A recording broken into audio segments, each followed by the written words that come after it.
Hi guys, so welcome back to Tarot Page Philippines. So for this video, gawin natin ang weekly horoscope para po sa may mga sun, moon, and rising sign na Gemini for October 20 to 26. Kung bago ka sa channel, do subscribe, like, and share. At kung hindi mo alam yung sun, moon, at rising sign mo, kasi important siya, at the end of the video, may link po tayo para dito. And remember guys, the readings are for guidance purposes, so use your free will wisely.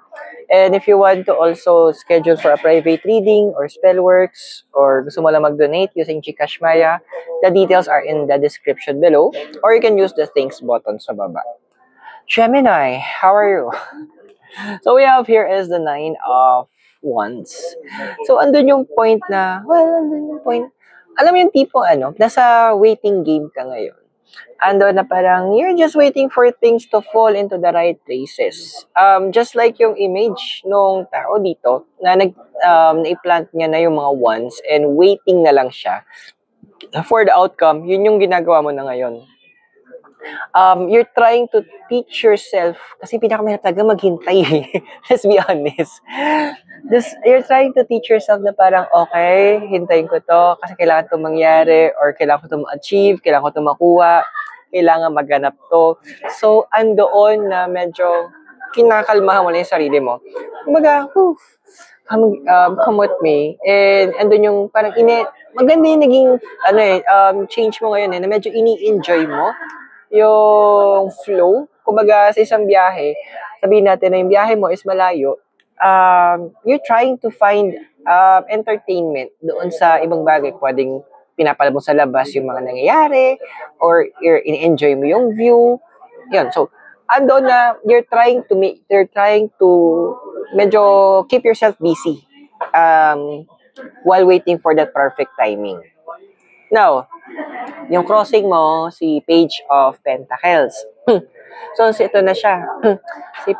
Yung crossing mo, Page of Pentacles. So, there are certain financial matters ka na kailangan mo ma-address. Kaya siguro naghihintay ka. Kasi may mga given October ngayon, especially sa mga nasa, may 13-month pay. Hi! So, andun yung point na you're waiting for it kasi medyo yun yung gagamitin mo to boost yung mga plan mo para maisa ka to para mo ibang mga bagay na tina-target mo. Now, the Page of Pentacles is also saying na wait mo lang kasi things will be growing. Pero andun yung point na since nagwe-wait ka, magkakaroon kasi ng moment na parang gusto mong madaliin. Don't give into it. Well, normal lang na magkaroon ka ng feeling na, okay, gusto ko tong mangyari agad or madaliin ko to. But don't let it control you. Kalma-kalma lang, ha? Kasi naman, your desire card or yung wish card mo, we have here is the Wheel of Fortune. Magbabago naman Again, this is parating naman na yung mga changes na gusto mo. So, associated kasi to with the planet Jupiter. Dude, planet Jupiter is about luck, about expansion. So, ito na nga, ang daming expansion na parating sa house nyo, sa house of Gemini. And this is a very crucial, important thing kasi ang tagal mo nang nakulong doon sa situation mo, ang tagal mo nang naiwan dyan, naburo ka na, medyo kailangan ng wapak, kailangan mo nang lumabas, kailangan mo nang to enjoy, to have a reset, to be in the outside world. Hindi ka, Diyos ko, yung mga halaga nga natin, minsan pinapalabas natin kasi syempre nang umay din niya na sa loob lang sila ng kulungan. There's also a point that it's nature. It is natural for us to look for freedom, which is yun yung dinedesire mo, which is parating na nga siya. Huwag ka magmadali. Kalma. Okay? Now, your foundation card is the 3 of Cups. Ito na. Given that you are ang house mo is the house of communication and expression. Pero kasi ito na yung point na sinasabi din ng 3 of Cups sa'yo that you learn paano to hold things to yourself. Kumbaga, to filter yung mga sasabihin mo. And andun yung psychologize mo na yung sarili mo na hindi ko napapatulan to kasi total, tanga-tanga naman or syunga-syunga naman siya, ba't ko siya papatulan or mababalat na rin pagkaintindi niya. Pero alam mo, medyo babalik mo yung pagiging, the dark side ng isang Gemini talaga. Andoon na, minsan kasi kailangan ng bigyan ng isang bagsak para matuto, para maintindihan nila na mali yung ginagawa nila. Because in the past, we have here as a 3 of Wands din. Alam mo yung tipong, ay naku, hindi ko na nga sasayangin yung oras ko kasi ito yung kailangan kong gawin eh. Pero yung tipong, andun yung point na you didn't have the chance to express kung ano yung gusto mong sabihin, to share kung ano ba talaga yung insights mo. Andun, parang minsan kasi ginagawa, dati, one time, big time na ginagawa mo eh. Medyo magbabago to. Magkakaroon to ng major changes sa end mo.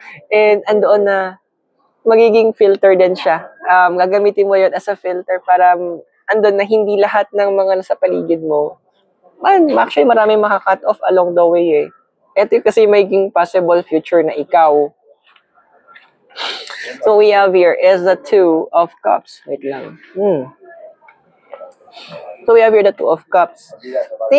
For the balancing talaga ito, may mga tatanggalin ka within your circle, and there will be people talagang babasakin mo na. Andun yung point na i-real talk mo na, parang in your face, kasi andoon na napuno ka na eh. Andoon na hindi mo na, kumaga, enough is enough. Yun yung siguro masasabi ko.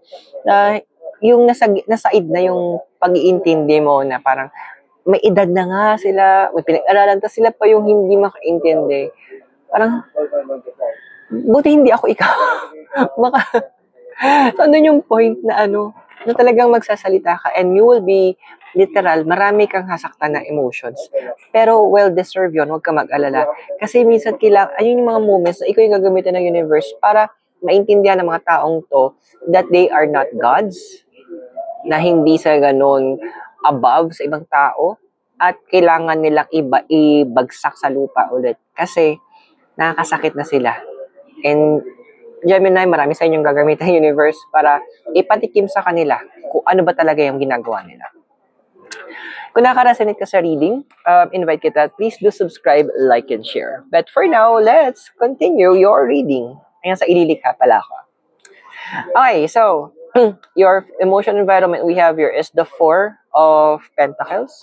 So, andoon na, well, in terms of structuring talaga, you need to make sure that you also talk to the right people. Kasi andoon na, this card is suggesting din na may mga tao ka na, you have plans, but at nakakatawa sa inyo eh. A lot of you in the House of Gemini, alam niyo yung gagawin niyo talaga. Tapos minsan manghihingi kayo ng opinion.